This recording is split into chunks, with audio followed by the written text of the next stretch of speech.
Hello my friends, I'm Rich Larson and I'm the IRC Tire Guy. Today we have an episode I'm very excited about, being this is one of the most relevant subjects for not only hard enduro athletes, but for the average trail rider that gets into technical sections. Today we're talking in depth on balance in technical situations. Of course, I've said this thousands of times, but the best riders in hard enduro usually have a trials background. Trials teaches technical control of the machine via throttle, clutch, body position, and especially balance.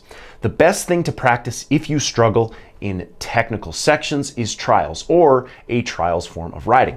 Many of my cone drills that we've gone in depth in the past are based off of trials technique. Those are a great place to start, that awareness of maximum control of the machine. The more confidence we can find in our complete control on flat ground, the more we'll find confidence in technical situations when it matters. Which is what we'll be talking in depth on today. The hands-on situations, the situations where we're fighting our balance, adjusting our body position, and searching for traction and control. These situations are where the intricacies and subtle understandings of your own balance and how we weight and de-weight the machine pertain to your success. Now, a lot of these understandings often go overlooked. In fact, I didn't really even realize most of these till recently. So let's start with basics. First, let's talk on-command balance. This is something we've mentioned in the past, but it bears repeating. Your ability to balance in either direction with your front tire is imperative to your control.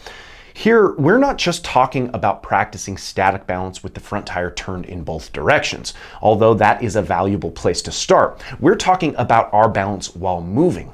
The goal here should be starting and stopping while maintaining balance with your feet on the pegs and alternating between turning to the right or left for balance. So when I say on command, I mean if someone was calling out random directions for your front tire as you stop, you can maintain your balance in either direction. The reason this is so important is these are those first understandings of how we use throttle and clutch as well as body position to correct, catch, and maintain our balance. The simple understanding here is as we fall to one direction or the other, we can use the turn of our front tire in quick slip of the clutch and throttle, allowing the bike to come back under us. As an example, if I try to maintain balance while standing on one foot, if someone pushes me in one direction or the other, I can jump in the direction I'm being pushed to disperse that force, catch, then maintain my balance. We can do the same sort of experiment on the bike. I had my brother stand behind me while I maintained static balance, then randomly push me in one direction or the other. Notice how I correct this force without putting my feet down. As the push happens, I turn the tire in the direction the force is sending me, then quickly slip the clutch and add throttle, allowing the machine to catch the unbalanced forces, helping me regain my own balance and falling back into a centered position. The same understanding of balance is used when riding extremely technical sections. Essentially, I'm turning in the direction the machine is falling out of center, slipping my clutch, adding throttle, and moving the bike back under my body to maintain balanced control. This is that on-command balance taken to a high level. Now, there are some additions to this on-command balance that are often overlooked, or for that matter, never really mentioned. We're talking proper peg weight. This is something I actually realized I've been doing wrong for the majority of my riding career. A simple example of peg weight can be done during static balance. Now, once you're in a balanced position on the machine, there are micro adjustments we can make to maintain balance. As these micro adjustments become macro adjustments, this is where we see mistakes being made. Again, I'm guilty of this. Let's say your machine is falling to the right. As this happens, the natural impulse is to counterbalance by throwing your left foot off the peg. This is actually wrong.